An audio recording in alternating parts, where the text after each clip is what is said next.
بسم الله الرحمن الرحيم، والحمد لله رب العالمين، والصلاة والسلام على سيدنا محمد وعلى آله وصحبه أجمعين. السلام عليكم ورحمة الله وبركاته. إخواني في الله، هل تسمع الحيوانات عذاب المعذبين في قبورهم أم لا؟ نعم تسمع.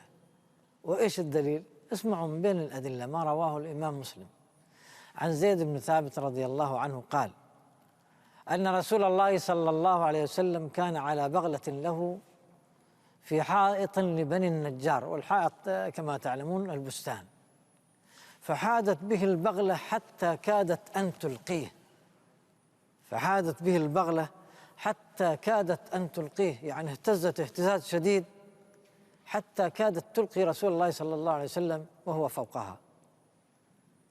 إيش السر؟ ليش هذا الارتجاف والاهتزاز؟ فنظر رسول الله صلى الله عليه وسلم فإذا أقبر 6 أو 5 أو 4، كذا كان يقول الجريري. فرسول الله صلى الله عليه وسلم قال: من يعرف أصحاب هذه الأقبر؟ من يعرف أصحاب هذه الأقبر؟ فقال رجل: أنا يا رسول الله. قال: فمتى مات هؤلاء؟ قال: ماتوا في الإشراك، يعني مشركين. فالرسول صلى الله عليه وسلم قال: إن هذه الأمة تبتلى في قبورها، فلولا ألا تدافنوا لدعوت الله أن يسمعكم من عذاب القبر الذي أسمع.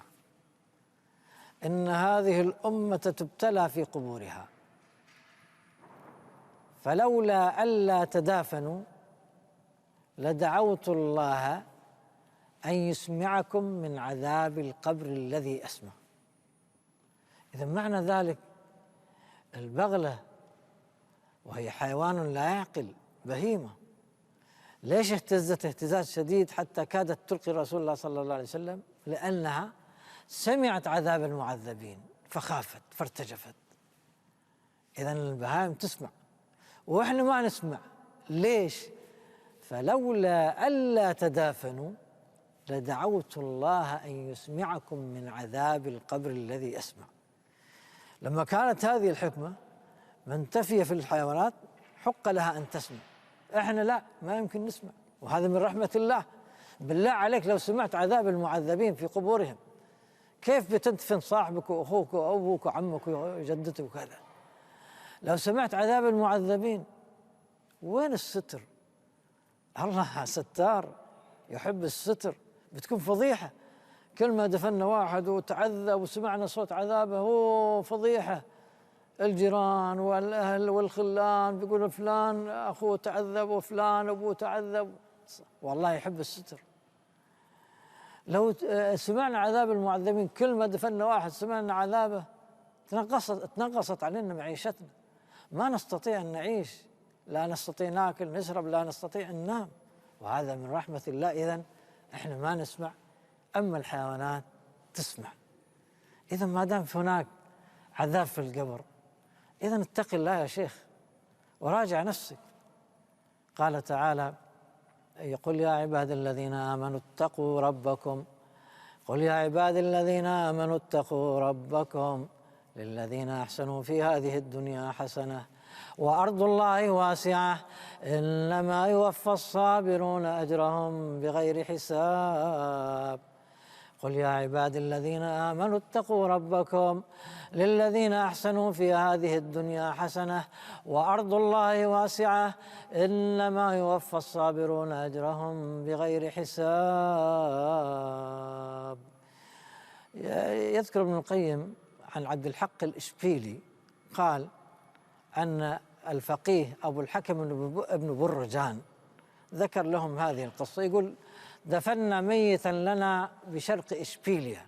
إشبيليا يا أخواني في إسبانيا، لما كنا احنا نحكم الأندلس 8 قرون ومليئة بالعلم والتقدم والحضارة. المهم، فلا يقول: دفنا ميتا لنا بشرق إشبيليا، ثم تنحينا مكانا نتحدث، قاعدين نتحدث، وإذا بدابة تأتي إلى القبر تضع أذنها كأنها تتسمع شيئا ثم تولي هاربة، ترجع مرة ثانية تضع أذنها كأنها تتسمع شيئا ثم تولي هاربة. سبحان الله. يقول: فتذكرنا حديث الإمام مسلم عن رسول الله صلى الله عليه وسلم: وإنهم ليعذبون عذابا تسمعه البهائم. إنهم ليعذبون عذابا تسمعه البهائم، يعني البهائم تسمع، الدجاج والبقر والغنم وعموم الحيوانات تسمع عذاب المعذبين، أما احنا ما نسمع. الحكمة قالها الرسول صلى الله عليه وسلم: فلولا ألا تدافنوا لدعوت الله أن يسمعكم من عذاب القبر الذي أسمع.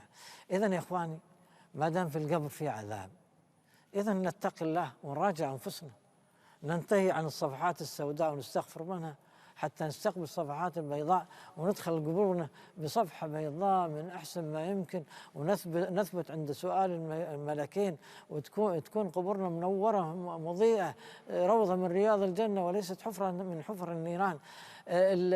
عذاب القبر حق كما أن نعيمه حق. فأنت إذن اعمل لنفسك الدنيا تافهة والله يا أخواني، يعني مهما كان سنموت. أعمار أمتي ما بين 60 إلى 70 وأقلهم من يجوز ذلك كما قال عليه الصلاة والسلام، وبعد ذلك ستنتهي إلى هذه الحفرة، إما تكون منورة ولا مظلمة عليك، إما تكون ضيقة تصطك اصطكاكا عليك حتى تختلف فيها أضلاعك والعياذ بالله، وإما تكون واسعة ويفسح له في مد بصره ويفتح له باب من الجنة فيأتيه من روحها وطيبها. فما أحلى هذا الفرق بين هذا وذاك. إذن فلنتقي الله ونراجع حساباتنا ونلجأ إلى الله ونكثر من الطاعات وننتهي عن المعاصي يا أخواني. على بتقوى الله نبلغ ما نريد بإذن الله. الاستمساك بهذا الدين هو أحسن وسيلة يا أخواني للنجاة من عذاب القبر، والاستمساك بهذا الدين هي أحسن وسيلة لدخول الجنة بإذن الله. إذن أعود فأقول يا أخواني، حتى الله ينجينا من عذاب القبر نتقي الله كما ذكرنا الآية: قل يا عبادي الذين آمنوا اتقوا ربكم للذين أحسنوا في هذه الدنيا حسنة وأرض الله واسعة إنما يوفى الصابرون أجرهم بغير حساب. نسأل الله أن نكون منهم، اللهم آمين. وصلى اللهم وسلم على سيدنا محمد وعلى آله وصحبه أجمعين.